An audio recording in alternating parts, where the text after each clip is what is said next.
We're about to start the conversation, so firstly I'd just like to acknowledge country tonight and pay respect to my elders past and present, and welcome everybody here to Kuril Dhagun. So those of you who haven't been to this particular area, Kuril Dhagun is the dedicated area in the State Library of Queensland for Aboriginal and Torres Strait Islander people, and we're predominantly a programming unit, so we do a number of programs both here on site at the library and also out in community. For those of you who haven't figured out that we have coffee and tea, there's that over there, and the toilets are back out into the knowledge walk and down probably 2 minutes. So this particular conversation is a part of a series, the Repatriation Remains of Repatriation series, and we're looking at focusing on the process and what exactly that means, and also the history, both the good and the not so nice side of how some of these remains were acquired. So in this series you'll connect with speakers and learn about their work, their discoveries, hear some recollections and personal opinions on what sometimes can be quite a controversial topic. In tonight's conversation, we'll be looking at repatriation from a community perspective through Uncle Bob, and he will be sharing his personal stories and his opinions on how he feels about it. So I'd like to now introduce Uncle Bob. Uncle Bob is from the Milleroi Nation, which is St George, southwest Queensland. He is a staunch advocate for self-determination, human rights, Indigenous rights, land and cultural rights, repatriation of ancestors, and building capacity of Aboriginal communities.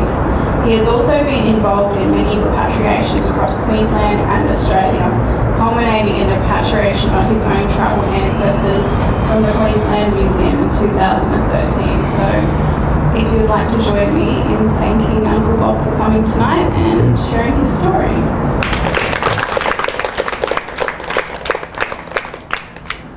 Thank you. I'd also give recognition to the traditional owners, Yagara Jagara, on this side of the river, and also the Turrbal on the north side, so I should say that as well. I am Gumaroi, Kamilaroi, and I'm Nimba as well, from my father's mother's side, and I come from St George. I grew up there, went to school there, 5 brothers, mother and a father. They had drovers and shearers and ringbarkers and fencers, and travelled down this way, headed from the west into Toowoomba in the late 60s and the 70s, and ended up in Brisbane at the end of the 70s.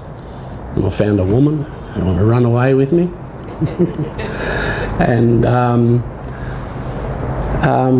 have been working down here for some time now, since the 80s, and one of my major jobs in this community was to work with the Foundation for Aboriginal Lands Research Action,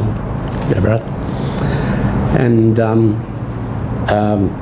main job there was to basically look at the rights of Aboriginal people and look after those rights and to advocate those rights and interests of Aboriginal people as declared in the international conventions and covenants on the rights of Aboriginal peoples, and basically to work on a local level with Aboriginal communities throughout Australia as well as Queensland, and to work on a regional capacity, national and international capacity, in trying to advocate for Aboriginal people's rights. Just to kick it off, so don't worry about interjecting if you want to ask a question as I'm going through. It'll keep the conversation going. So one of the main tasks that we had at when I joined FARA, the FARA Aboriginal Corporation was basically undertaking a project in the revitalisation of Aboriginal people's culture, and based in southeast Queensland. Whilst we were doing that, we had people asking things about, where's our cultural property? Is that working? It seems to cut in and out. It's all right? Yeah. And so that sort of ignited in us a basically willingness to try and find out who owned Aboriginal cultural property. Because we knew at that time that Aboriginal people didn't have a collection of their own, that they could basically showcase and enjoy or show to the rest of the world in any form. We still don't have in this particular state. There might be individual little cultural centres that has a small amount, a small collection, but mostly all the collections of Aboriginal and Torres Strait Islanders cultural material had been stolen from them without their knowledge and without their consent. And that's the same with ancestral remains. We'll go into that a bit more in a minute.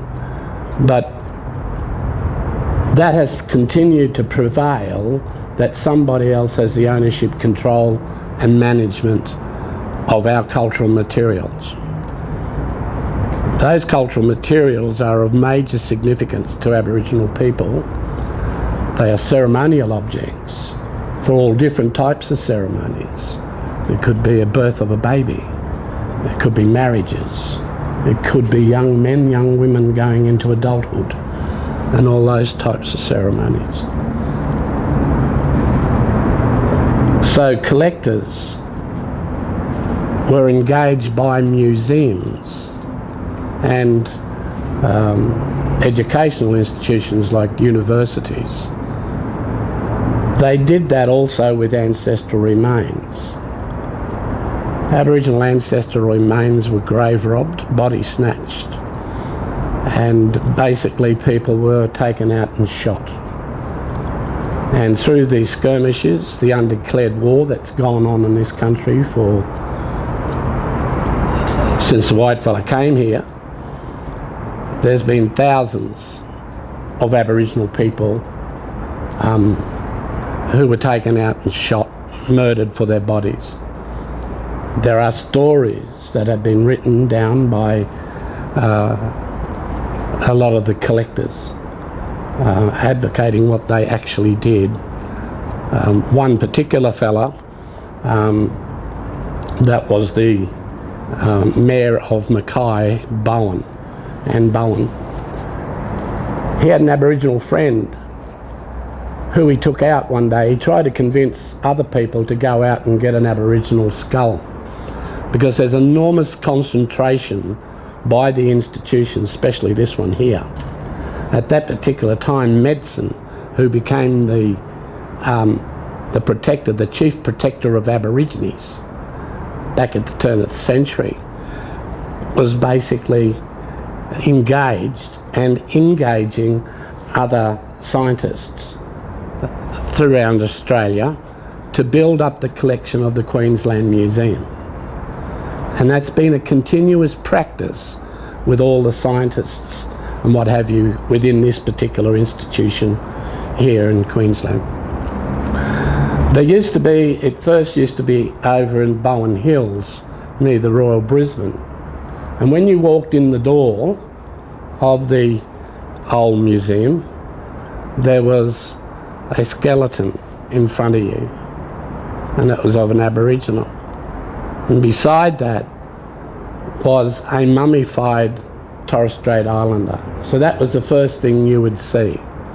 So they're trophies of white people, of scientists who continue to collect, and they mounted them there. There was a really barbaric sense of just being in the presence there. It was a horrible feeling. You could not stand to be in there, but we knew then that they were taking people, and we had no power, we had no laws that were going to stop this barbaric practice of taking Aboriginal people. So there was a major concentration on skulls. And so they used to go out, grave rob, take a skull, or many, many, many skulls, and they'd bring them back for scientific investigations. And how they used to do that was compare a European skull to an Aboriginal skull, or to an American Indian, same sort of thing, or to an African. And they'd fill that up with lead or with sand. And they found out that the European had a big head, which says something. And we had a smaller head. So the whole part of our biological and our cultural thing was measured in that sense, whether we were inferior or superior. But they, because they had a big head, they believed they were inferior. That we were inferior and they were more superior. So that's what the argument's always been about. This is the Darwin stuff that actually happened in regards to racial discrimination. Where did it start? Who created it? Let's go back and think about it. So the first thing I would think about, was it God or was it man who created racism? We had no reason to create racist acts or to do anything like that or to say anything like that. Somebody else had to benefit from it, and so they did, and they continue to benefit today. They continue to utilise and carry out experiments on Aboriginal people's ancestral human remains. It seems to be a competition that has always gone on amongst the world scientists who continue to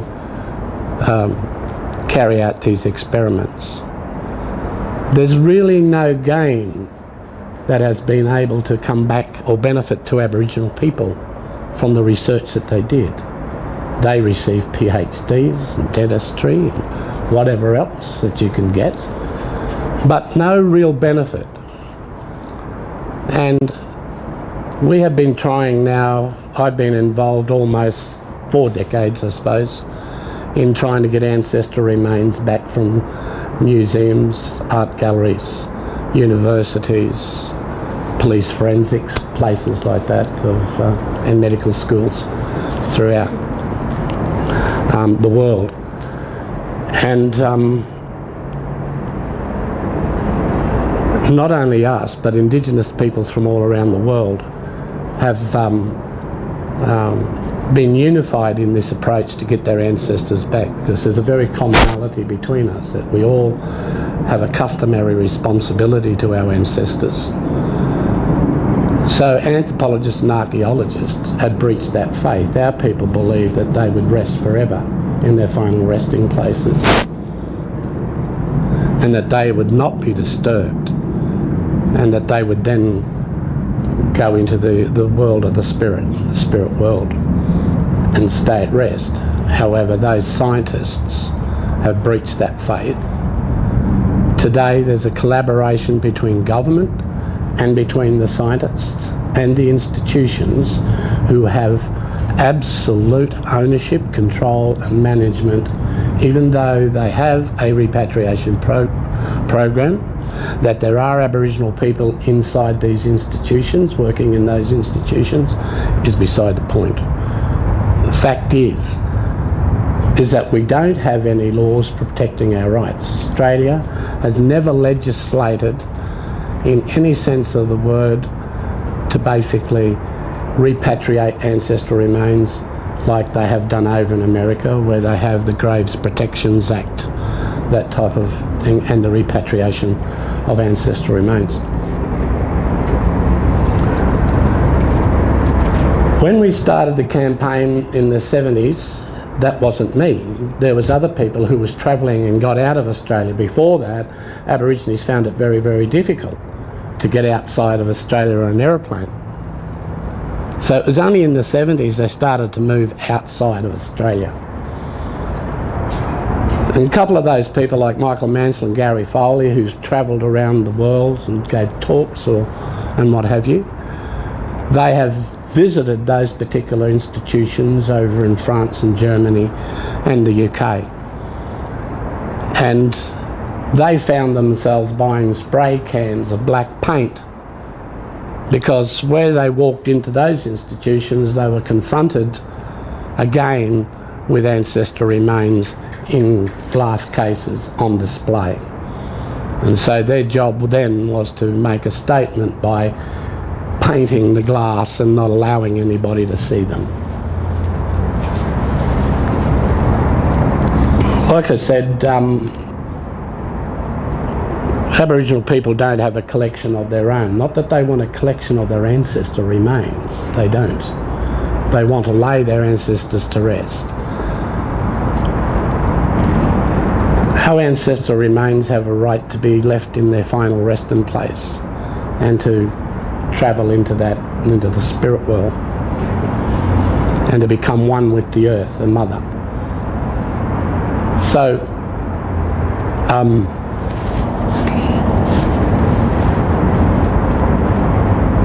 we started a vigorous campaign in the early 80s and started to expose the institutions, because we were able to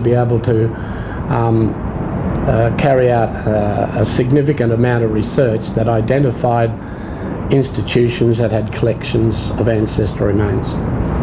Just for example, I'll just jump ahead. At the moment in Australia, there's over 10,000 in Australian institutions. In these institutions, you've got about, they had almost between 800 and 1,000 ancestral remains. This institution here, the museum here, has done a fairly good job in trying to get those ancestors back. Now, there's a lot of problems with trying to get those things back when you have major difficulties with funding and resources and those sorts of things, so that the right people are identified, the right community of origin is identified, whether the people have land or remain landless. If they don't have any title, legal title to land, it's a major, major problem. Then you've got the community perspective about, we'll go and speak to the ancestors, go and speak to the community and let them know that we've been able to put together a register and to identify remains that come from their area. And we'll tell them that there's a skull. And the next thing they're asking, where's the rest of his body? So there was only flimsy records. There was hardly any records really by the scientists at that time when they were doing the robbing, that they didn't write down significant information that would basically identify where did they take them from and where that body could be. So the people now have to deal with the fact that there is no body. But the fact is that that spirit needs to be laid to rest, and they know that. And so by laying the ancestors' skeletal remains or biological tissue, I should mention that they not only took skeletal remains, they took body parts and biological tissue like hearts, lungs, kidneys and brains, uteruses, fetuses as well. You can go into any medical school within Australia and you will find those body parts embalmed in whiskey or whatever they embalm them with. So Aboriginal people have voiced their opinion over those years of saying they want the return of their ancestors. That gave us the go-ahead to go out and to try to find out exactly where they all were and to bring them home to their communities of origins with the assistance of the Aboriginal community. We not only did this within Australia, we went overseas into the UK, over into the USA, as well as into Scotland and Ireland and into Wales. We haven't been able to be as successful as others in other countries to encourage our governments to basically make a real concerted commitment in regards to having our ancestors return to Australia. So we still have major problems in trying to get them back to Australia. You can see, if you look around the South Bank here, there's no Aboriginal precinct, a cultural precinct. There's nothing here at all for something that we own, we control, we manage, and that we can basically exhibit from our perspective, because everywhere else is run and controlled by non-Aboriginal people, and it's really about a dead culture or a past culture. They still don't accept the fact that Aborigines that live here still conduct those customary responsibilities as they do amongst their own society.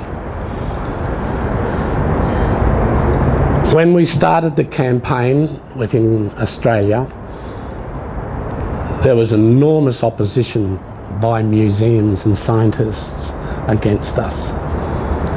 They were saying to us that throughout the media and wherever else where they could try, and they would travel wide as well overseas to more or less criticise people like myself who was advocating for the return of ancestral remains. And they would be talking about, it's an activists within the urban areas who don't have a culture and who are not traditional owners. All right? So that's the type of stuff that they played, and they continue to do that. And they were solidly resourced, because they're inside a government institution. They had a base. We have nothing. We don't have even offices in some cases. We were depending on the churches, aid agencies, the unions, to give us money during the years that we worked to basically carry out our campaign and to try to expose what was going on. So they came kicking and screaming, and we basically put our foot in the door and we kept it ajar, and we still got it ajar, but we are not strong enough. We are not powerful enough, and we don't have laws on our side, and we don't have governments who are committed to put the ownership and control and management of our ancestral remains and cultural property back into the hands of Aboriginal and Torres Strait Islander people. I might leave it there, and if that's enough for you, you can ask, or if it's not enough, ask the question, and we'll try to keep the conversation going in regards to that. Yeah.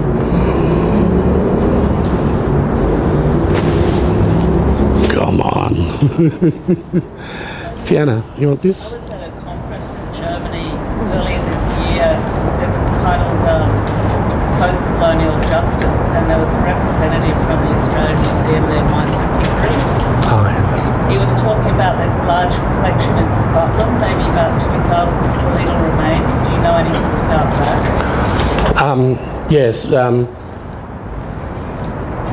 Michael Pickering is one of the people who now looks after the National Museum's Aboriginal Repatriation program. And when they come back from Australia, they are deposited in the National Museum. Michael Pickering is paid by the government to travel to all these conferences around the place and supposedly advocating on behalf of Aboriginal people and dealing with those institutions overseas to get them back. Hasn't been that satisfactory, except for Michael taking extended holidays. In regards to Scotland, Myself and Michael Mansell went over there in the 1990, and at first we believed that there was information given to us from a book. One can ever get that, have a look at it. It's Aboriginal and Torres Strait Islander collections in within Australia and overseas collecting institutions.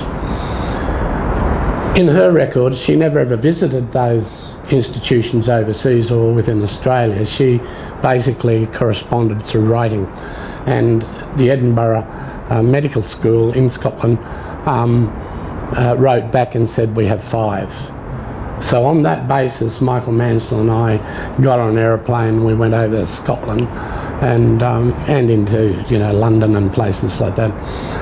And we understood at that stage there was only 5. And at that stage there was the University Medical School was having their exams. And we walked in there in front of the medical school with our flag, put it up, got the media there to expose it, and as we did with every other museum in the UK, and to bring attention to it so that the public over there knew what the public institutions were actually doing. And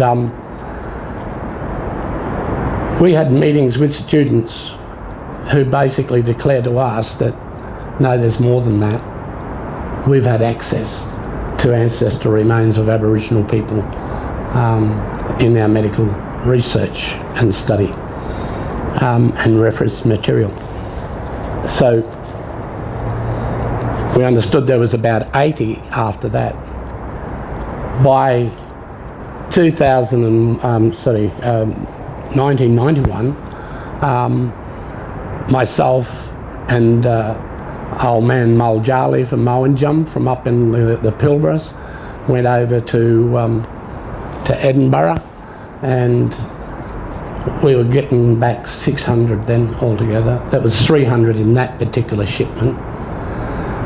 In that shipment, it cost us over $75,000 to bring them back. The universities didn't pay for them.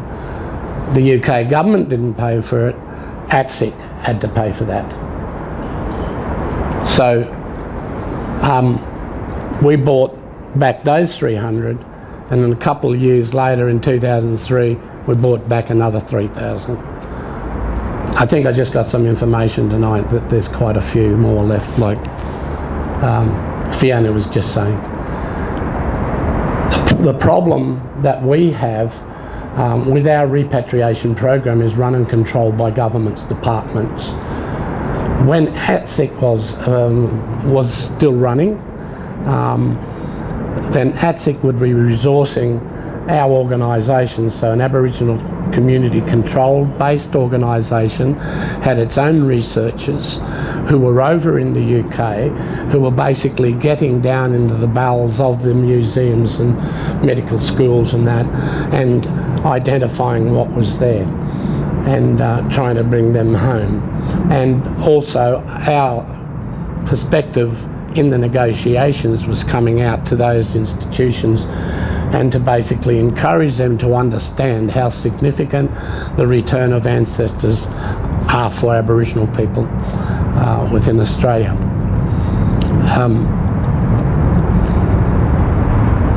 If that's the case, that there's another, what did you say, 11,000 was it? 50? I think the figure was, he was sort of quoting 2,000. 2,000, yeah. Well, if they know that, then we're not getting that knowledge. Aboriginal people are not getting the share of information. It's the institutions, like people like Michael Pickering and those scientists who are able to go over, do that work where it's not their customary roles or responsibility. They should not have nothing to do with it. Neither are they the next of kin. I want to get into that, because who has legal custody? Who has legal responsibility? And it seems that the Australian government and their public servants have all the ownership, all the control and all the management of ancestral remains in our cultural property. There is a repatriation program within Australia. Queensland doesn't have one, though the museum does, but the Queensland Museum doesn't provide any effective resources to assist the people here who's running the repatriation program. And really it is a repatriation policy and repatriation program for museums. It's not owned, run, controlled and managed by Aboriginal people. Now, there's going to be a dispute in the future about who has the particular legal status of next of kin, or the customary kinship roles and responsibilities of bringing back ancestors and dealing with that responsibility around, you know, the repatriation of ancestral remains and of sacred objects. The policy in Australia only talks about ancestral remains and sacred objects. Aboriginal people established late 80s a national task force on the return of ancestral remains and Aboriginal cultural property, and it wasn't diminished to only sacred and ancestral remains, but it meant all Aboriginal cultural property determined as by Aboriginal people how significant and whether they wanted them back. The museums and government basically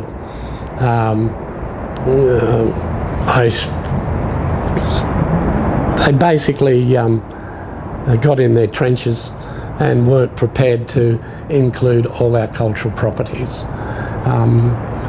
You can go into this museum and see this enormous amount of Aboriginal cultural property, and at the University Museum at Queensland, University Museum out there. And so our other significant cultural property to Aboriginal people, whether that's a boomerang, whether it's a shield, or whether it's a canoe or whatever it is not included in the repatriation program. So they're the ones who determine what can be given back, when it can be given back. So we still have this major problem in getting through to these people that you have no legitimate right, no legitimate claim, and you are not the next of kin or the owners of the cultural property.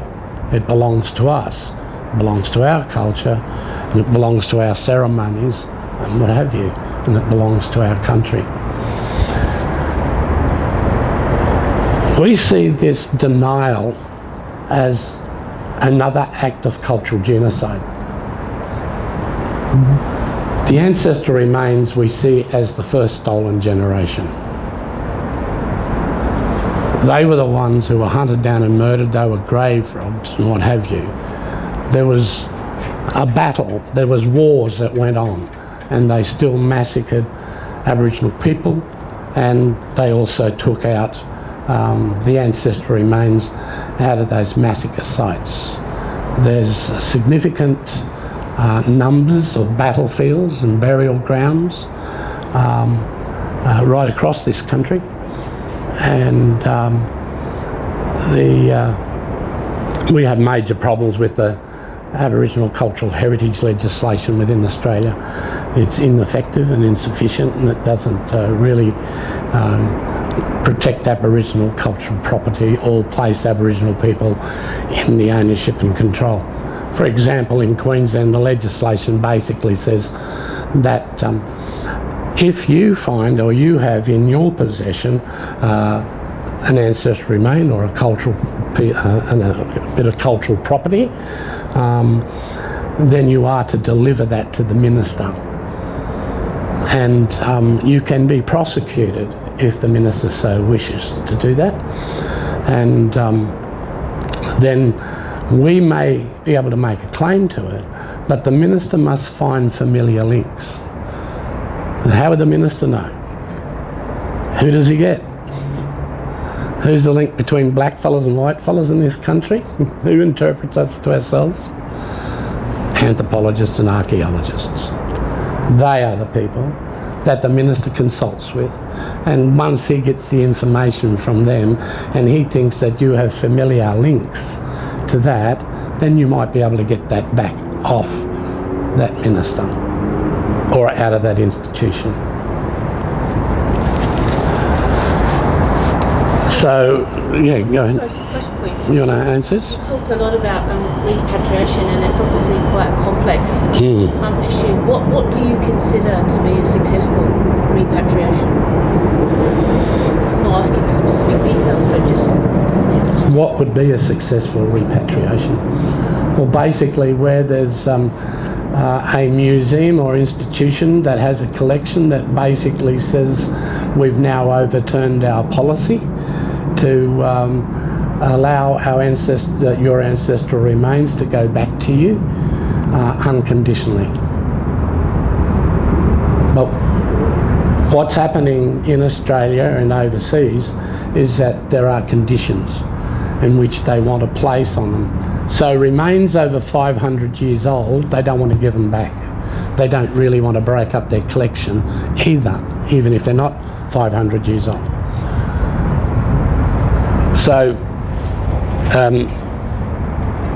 that would be successful if, I mean, you need a holistic repatriation program.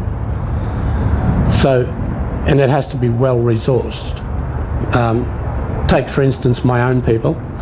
Back in 1990, we gave information back to our people at home, and they agreed then that they wanted their ancestors back.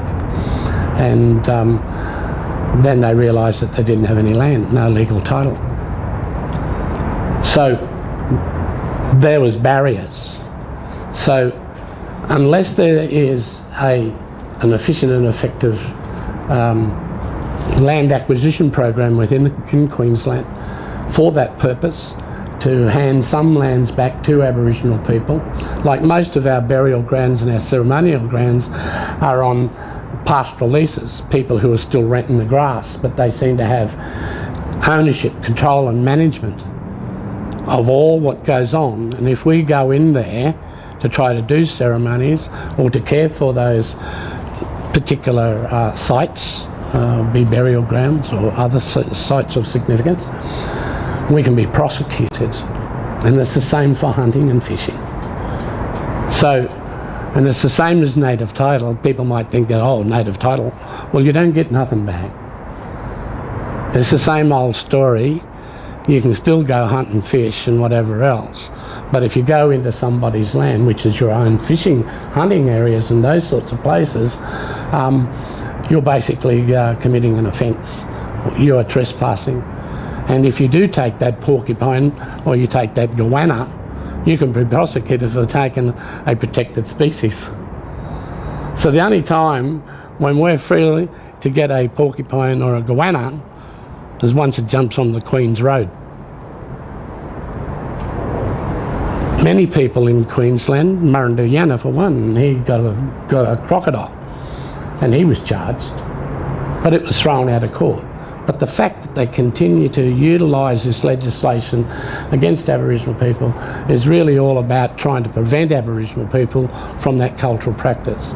It's a practice of the past where they passed policy and legislation under the Aborigines Protections Act, and I think it was made in 1895 alongside another piece of legislation was to stop the spread of opium and the protection of Aborigines. Then they stopped Aboriginal people, or prevented Aboriginal people, after they rounded them up and took them off their homelands and put them on concentration camps, which is reserves. They were not allowed to sing their songs, speak their languages, carry out their ceremonies or their dances and those sorts of things. But what a lot of the anthropologists did at that particular time, came in and got all that information, that knowledge, recorded it and what have you, and took it back to their institutions, but never ever let our people know that that's what they got. And we've been trying to get that back so we can revive and restore all those cultural practices. Until that happens, that genocide continues to be practiced within Australia. It's not just Queensland. It's right across this country. So I think I might have gone close to answering your question. It would be more efficient and more effective, and it would be successful if we could just have ownership, control and management ourselves, and not have to depend on the whims of scientists, and they're really bureaucrats administering the provisions of the governments, of that government department, whether it's a museum or it's the police forensics or it's the medical school over at the Royal Brisbane Hospital. In all the time you've been working in this field, have there ever been anyone interested in legislating to set in place what you're asking for? Any particular politician or party? There was an attempt back in 1984 when they established the Commonwealth Aborigines and Torres Strait Islanders Protections Act around that time, and there was a number of ministers. That was the Hawke government that was around at that time, and Bob Hawke was going to also establish the national land rights legislation as well, but they established a very feeble piece of legislation that didn't include a repatriation program within that. No.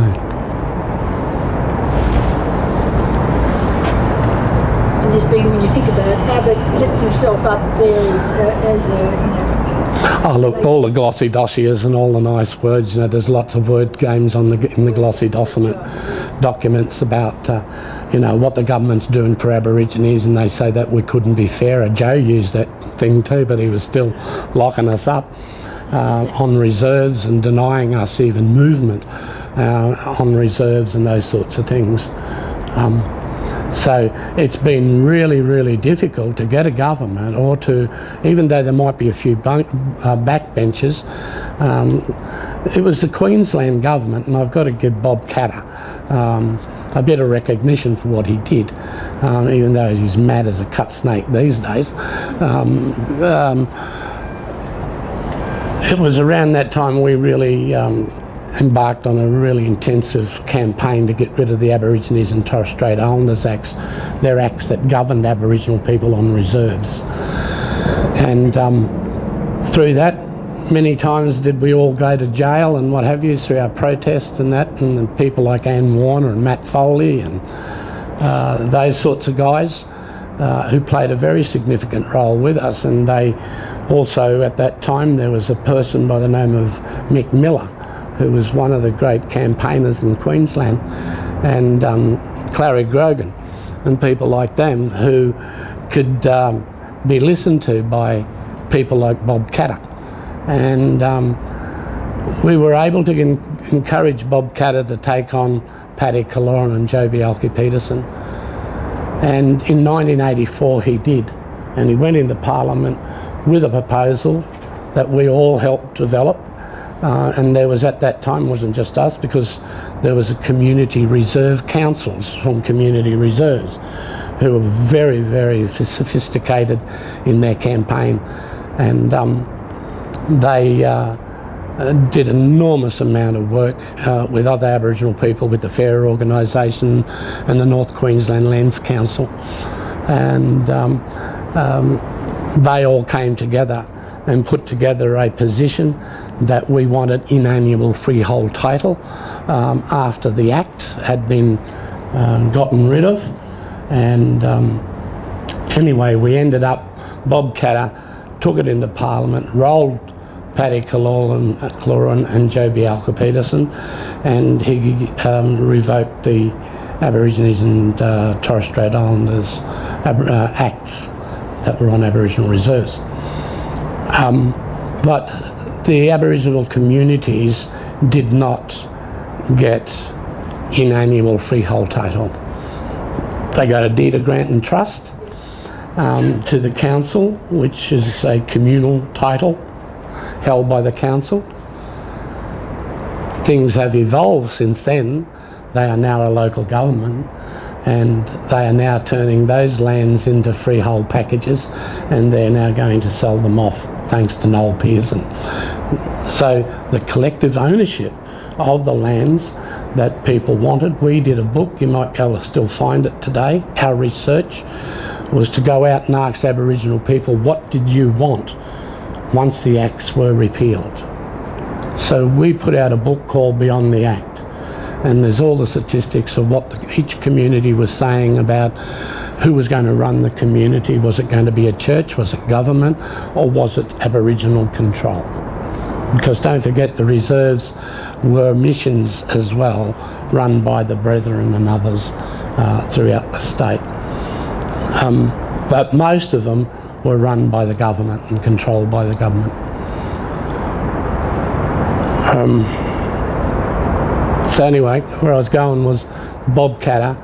Yeah, I'll give him his due. He rolled Joe Bjelke-Petersen, and that happened. And now we find that people like L.J. Hooker, Ray White, and all these others are just waiting for this legislation to happen.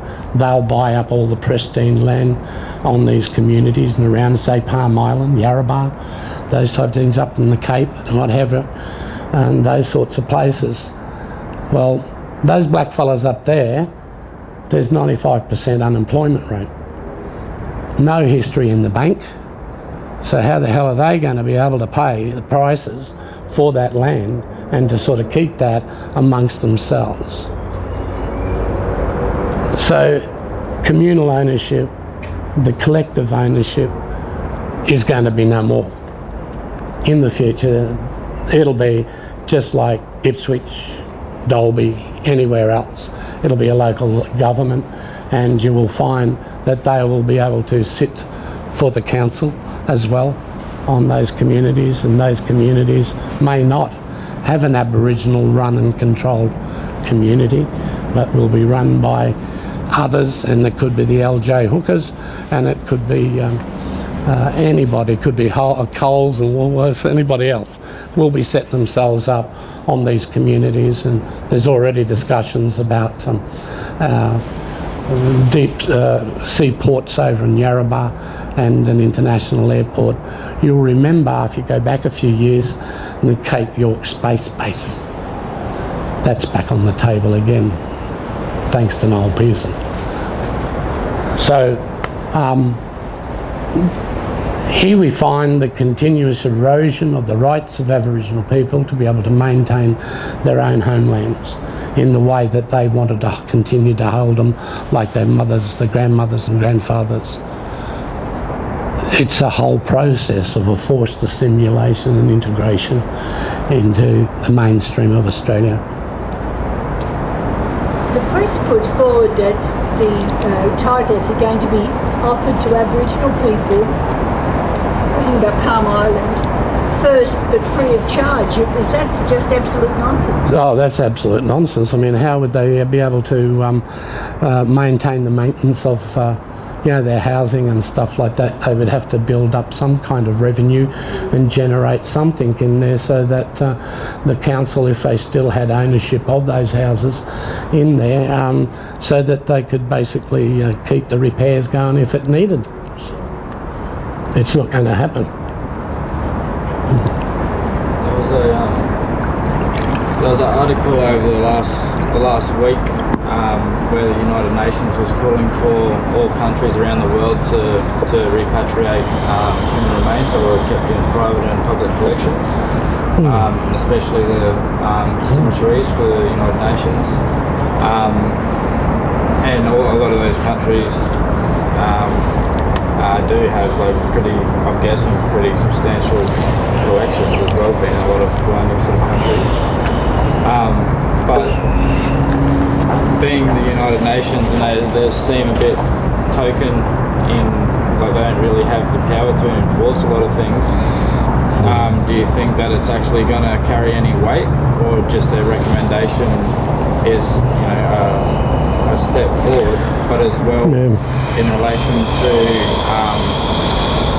the French, how I heard something that in French law, it's by law they're not allowed to export any human specimens, like skins and stuff like that. So do you reckon that's going to make any difference by the UN suggesting that sort of stuff?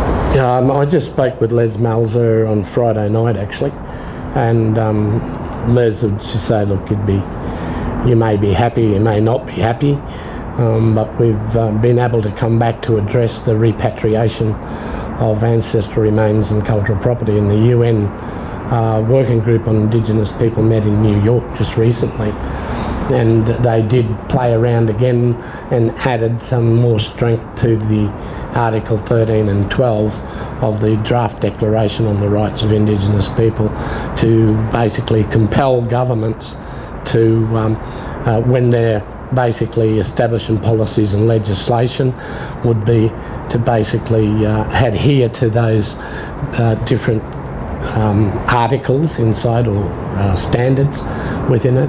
It's not a document of rights like the Declaration on the Elimination of All Forms of Racial Discrimination.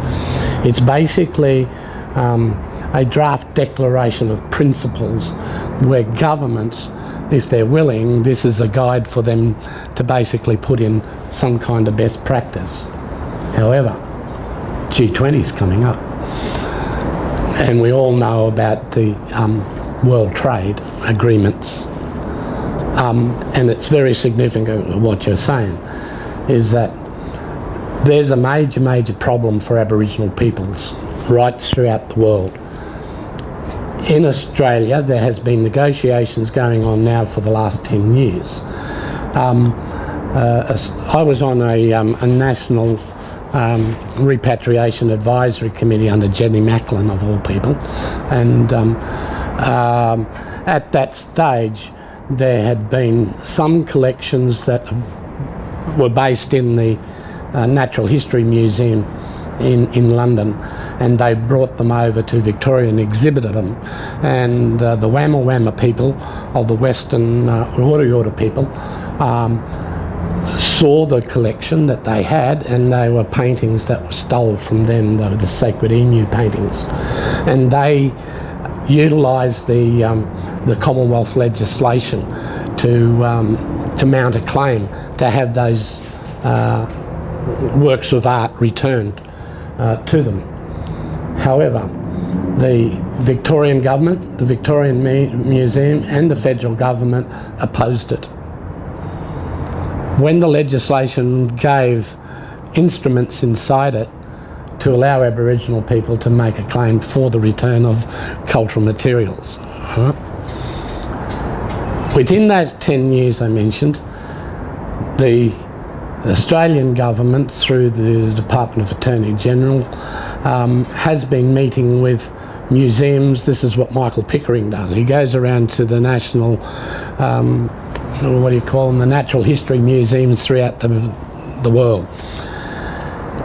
The view is of the major ones from America, Canada and the UK and France and Germany, basically saying that they need to have an agreement that when they do bring their collections over for exhibition, that there ought to be legislation that stipulates immunity from seizure.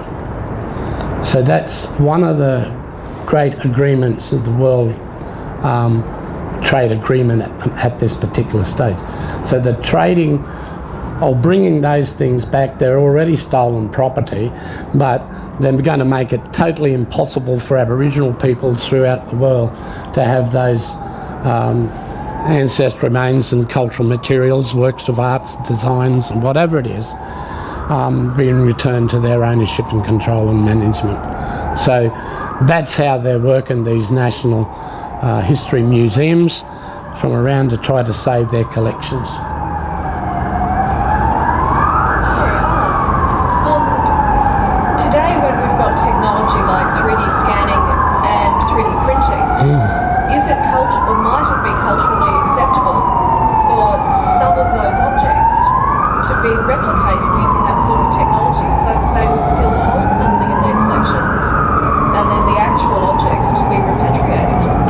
Yep, that came up, within the last 10 years to Aboriginal people, and especially digitalisation. And the Institute for Aboriginal and Torres Strait Islander Studies in Canberra was the main culprit in trying to convince Aboriginal people to allow them to basically digitalise that in whatever material they had, and they would give them a disc, but they wouldn't get the physical objects or the hard copies and all that information. Yeah. They keep the disc, you get the Oh yes, and that's what they're trying to impose on Aboriginal people, and so are museums and other galleries around the place, so that they still maintain a collection. Because when they took these, and still today, they still advocate that they're the heritage of the world. So Lake Mungo, that belongs to the heritage of the world. The Mungo Lady, the Mungo Man. They now become, because it's also world heritage, but scientists are the ones determining and interpreting that they are there for all peoples. It's not the case. It's there for their own interest and for their own benefit and their own privilege and wealth, and to be seen amongst their own ilk. Yep. You did say earlier that there's no cultural heritage precincts around. Is that something you'd like to see, like in every local government across the state? Well, what I'd like to see, I think, to be really fair to Aboriginal people, and it's going to be just, then there ought to be an Aboriginal Cultural Heritage Authority made up of a number of regional Aboriginal Cultural Heritage Authorities of the First Nations people. Because each First Nation is an authority of itself, and it has particular status and ownerships that they themselves will want to basically maintain. But as a statewide, there should be a statewide cultural heritage authority run and controlled by Aboriginal people. It's quite discriminatory in Queensland, because what you do have in Queensland is the Queensland Heritage Council, and it's funded by Cabinet each year, or from, what you call it, the budget. And we don't have one, and that's been going since the 70s. So, as far as I'm concerned, it smacks of racism. When one group can have it, but the other group can't have it. They'll own and protect and manage and care for your cultural materials and whatever else, but they won't give them back to you. So what do you think they're actually trying to do to us? We can't be a fraction of ourselves. So that's all it's going to do. It's going to create greater problems for Aboriginal people unless we take it back somehow. But that should lead also then to a national cultural heritage authority, so that it deals with all those intellectual, cultural properties, tangible and intangible materials of Aboriginal people, that we are the authority, not anthropologists, not archaeologists, because they make it up as they go along, because they don't have the information. What information that they do have, they got from us, or they presume that they've got something, or they've been working in Papua New Guinea, because that's where they all do their training, or in Fiji, and then they come over here and they become, Attorney Generals or Director Generals and those sorts of things, and run Aboriginal affairs. You have a look at the people who came over and who studied. They would have basically been working up in Fiji and Papua New Guinea, came down to the Northern Territory, became the Director of the Department of Aboriginal Affairs, and then you'll find them moving into the federal sphere as the policy advisors and everything else. You look today and you think, but where's the Aboriginal leadership voice? Is it Noel Pearson, Marcia Langton, Warren Mundine? Do they speak on behalf of us? No, they don't. They don't even meet with us. They don't meet with the tribes. They don't meet with the people. And they are the ones who are basically out there encouraging government to do things like a green card, quarantine people's welfare payments, and the intervention in the Northern Territory, which was a real violation of people's rights. And they're basic human rights and fundamental freedoms. That doesn't happen to anybody else. Those who've agreed in Western Sydney to take on this proposal, that's their will. They're allowed to do that, but don't impose it on the people unless the people have given their free, prior and informed consent. What's the best way that every random person, like what's the best way that they can contribute to creating awareness about repatriation and the theft and of remains, and like the power struggles that further disempower Aboriginal people across Australia? How can people create public awareness and get people advocating with blackfellas to get this stuff happening? Because you hear people in different little pockets. There's different nations all over Australia advocating for their own people's back, their own people's remains. But you only hear bits and pieces of, like, the other day there was a couple of skulls returned to some mob down at Tasmania, I think it was. And like you only hear that stuff every now and again, and then it goes back out of the media or it goes back out of the talking circles for another 6 months.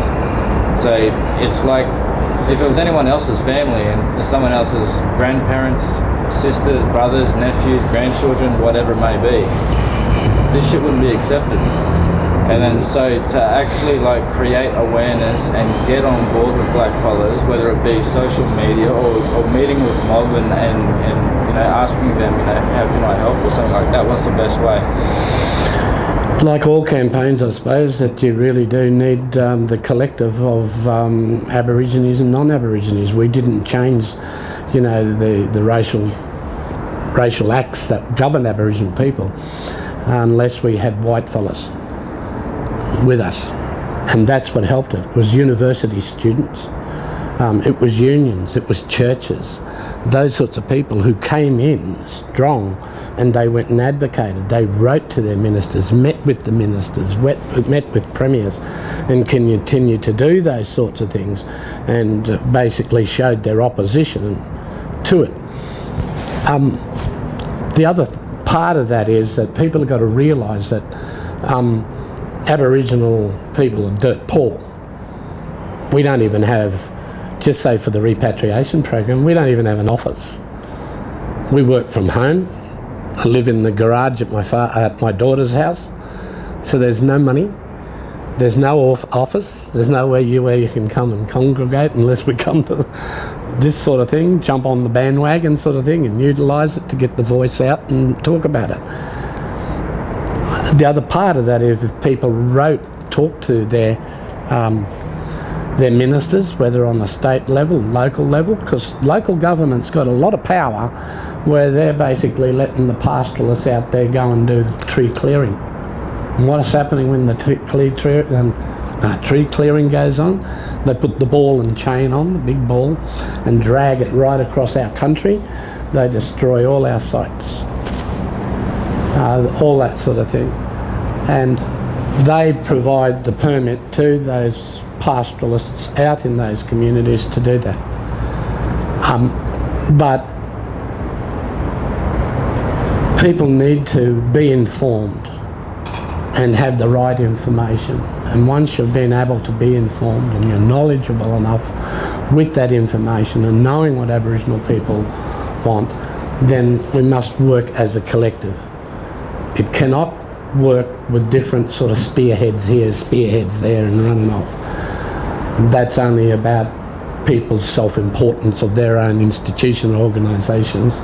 We need to see it run and control under Aboriginal control, but supported and resourced as well. And God, if Clyde Palmer could even just give us, a couple of million for a couple of months, we might be able to do a significant amount of lobbying and working and getting the expertise we need around us to basically establish the type of action that we need, whether that's a legal action that we will have to test who has particular legal status over our cultural property and ancestral remains. Is it a museum or is it the government?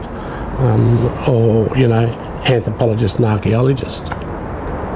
When I was in the reconciliation movement 15, 20 years ago, there was a lot of strong activists there. Yeah. It seems to me like the whole focus of reconciliation has sort of run out of steam. It's sort of not really as focused as it used to be. Yeah. And if there was a cause like this that is so needed, if somehow or other that can feed back into these, all over the country, there are reconciliation groups. Yeah. But the word even bothers me a bit. Yeah, well, we took it to the Reconciliation Council of Australia some years back, and it wasn't a part. That's when Patrick was there. Patrick Dodson was the chair of it, and he was keen to do something about it. But after the Howard event and what have you, and Patrick left the place, and after that, we never heard a whisper from the state level reconciliation committees or anything like that. It's basically not an Aboriginal show, the Reconciliation Council. We basically said in the first instance when Frank Brennan and other people like that were basically lobbying Clyde Holding and all them and Keating to establish some kind of truth and justice and reconciliation program that came out of the native title, because that was the social justice package, to do something about it. But it was basically fell on deaf ears, and thank you.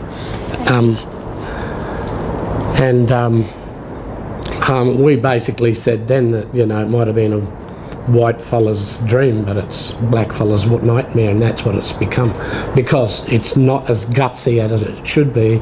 If you looked at, say, the Treaty Committee, back when Judith Wright, Ujaru Nunakal, Kath Walker, and those sorts of people who were involved, we had a treaty that was going, and we had a government at that particular stage playing with names, whether it was going to be a Makarata or a treaty, a compact, and all those sorts of things. It was on the table, but there's no essence or scent of that anymore on this table here, of this federal government or even within the state.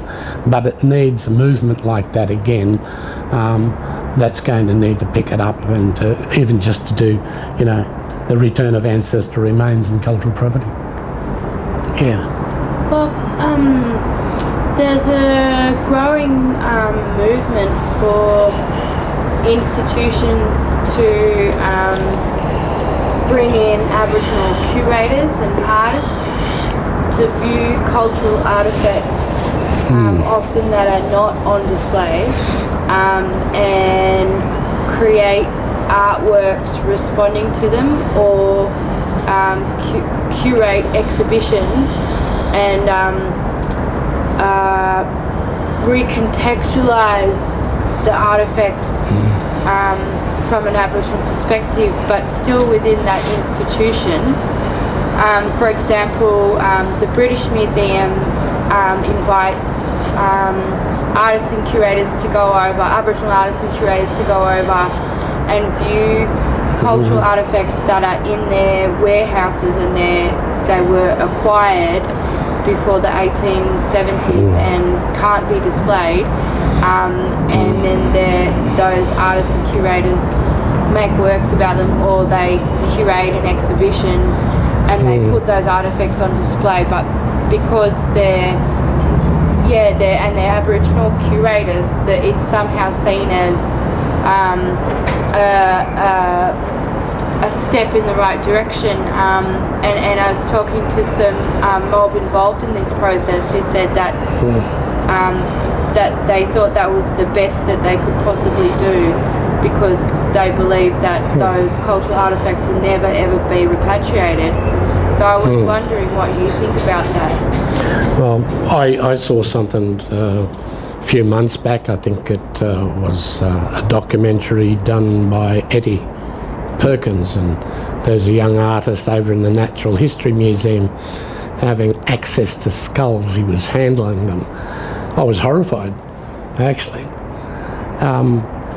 because there's another, there's a number of points of that need to be taken into consideration, and that's the protocols, cultural protocols, in regards to who are you having access to.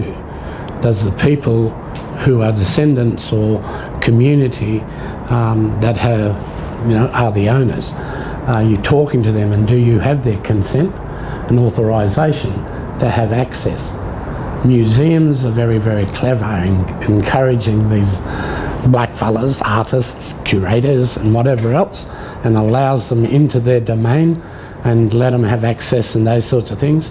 And the repatriation program will help support that and put some money behind it, perhaps the Arts Council as well, and allow those few to go over and carry out their works of art and design and come back with some creation. Major problem with that is they're not over there negotiating the return of those ancestral remains, or campaigning, or coming back and talking to the appropriate organisations within Australia about it. There's no feedback. There's no discussions before they go, and there's no discussions after they come back. They don't give a report. They carry on their own little merry ways like they've always done.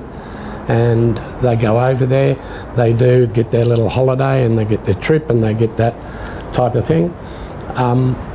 But it is really of no benefit to Aboriginal people until there was something tangible that comes back and they do something about it, and they're a part of the campaign, then they're a part of it. If they're not, they're not. So I don't think they're a part of the solution in regards to it, because I think it seems to be a split campaign in a sense, even though they might have that interest and wanting to see their ancestral remains and cultural materials back. They're still allowing those people over there, and they're appeasing those institutions and those personnel within those institutions. I did have, a couple of years ago, the director of the Natural History Museum come over and spend 2 days with me, and to sit down and say, well, what are we going to do? And we basically agreed that there should be an Aboriginal run and controlled entity over here who is responsible for the repatriation, and that their workers would have access into the bowels of the Natural History Museum in creating an inventory of what they've actually got, and then we could work out what was possible that they might give up within the immediate time frame, and those in the long-term time frame. But that's not what's happening. So they're basically eroding what we've already sort of tried to put in place, working with the UK working group, where we set down principles on the long-term care and management and repatriation of ancestral remains. So there's these little few of people that goes over. That's a significant amount of money that we could have had a researcher over there doing the work for us, because over in the UK, what you got, there's not blackfellas doing the work anymore, because ATSIC got rolled, money was taken off, no more ATSIC, we got no more funding, and what you got over there, the Australian government through the repatriation program run and controlled by Aboriginal people down there, most of them, are basically using non-Aboriginal people within the Australian embassy and the consulates over there, who go and talk to the museums and whatever else. Now, there's an enormous amount of work that Aboriginal people could be doing, going throughout those types of things. They could be getting an enormous amount of skills as well in recording, researching and digitalising and whatever else, and bringing all this information back. They can be curators and managers, but they should be managing and controlling their own institutions. I'm not talking about a keeping place or another museum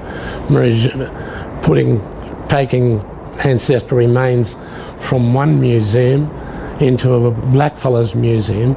I'm talking about a clearinghouse, and that clearinghouse will have to find amongst Aboriginal people, like they do within America, where there is a dual agreement between people, where they've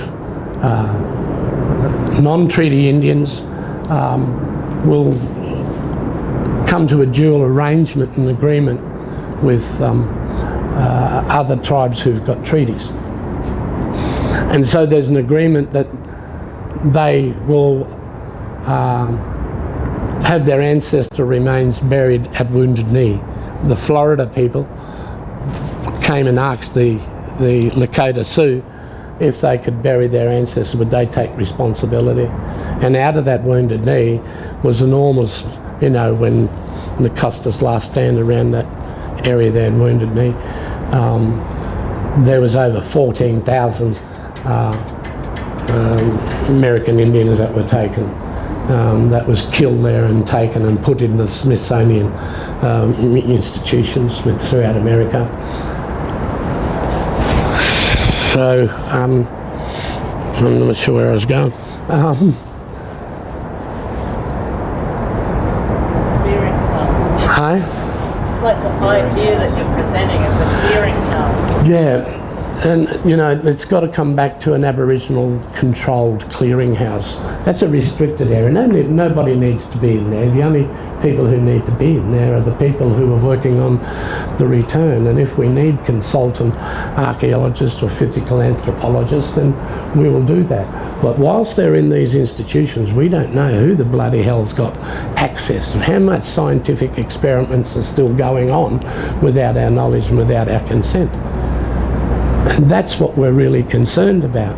There are people who worked in this museum who've now went over to Lake Mungo and went to talk to those three groups over there around Lake Mungo to try to continue to convince them to try to find out, carry out this research to find out where the origins of man is, where the missing link, and what have you.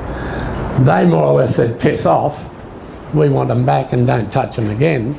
So what they did do then is they took off up to the Torres Strait and they found some people up there who are now going to allow them to carry out some DNA testing. This is the start of it. Don't forget about the World Trade Agreement now and talking about biological tissues and blood and whatever else. This whole thing, where does it go? Who owns it? How much control do they have?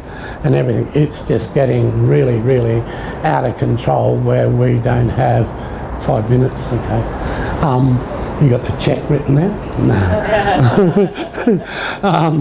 So, you know, unless it's under our control and our management, and the government does really, and is really committed to bringing an end to the injustices of the past, then we've got to do something about it.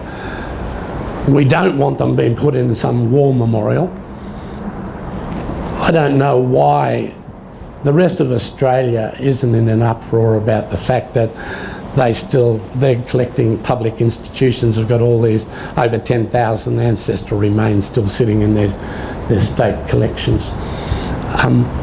You know, we want the same type of respect shown to our warriors, people who fought against the invasion.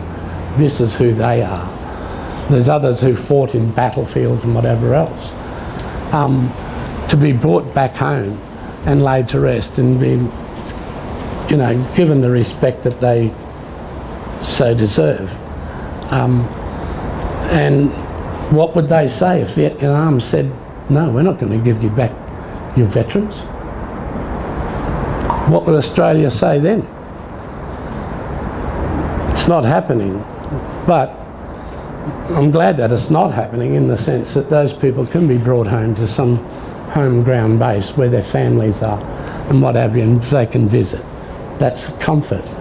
That sort of brings some closure, but it brings something else. You still got the presence of that spirit within that home and with that, in that community and with that family, and it means so much more to have them at home with you than to have them over there, because we know about the anguish and the stress. Now old people know all about that because they have been denied the right to be able to lay their ancestors to rest, and that is a customary obligation under Aboriginal cultural law. So we feel that we're negligent A lot of our people are gone, and they have died knowing that they had not fulfilled that customary last rite and laid those old people to rest. They believe that if they don't do that, they may not be welcome by the ancestors when it's their time to go to that spirit world. And that's our dilemma, and whitefellas have got to learn to understand that.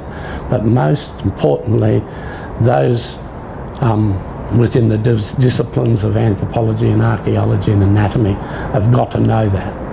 And they've just got to relinquish any interest, because we don't want them doing any scientific investigations without our knowledge and without our consent. There are Aboriginal people who say, yes, we want some work done, but we want control of it.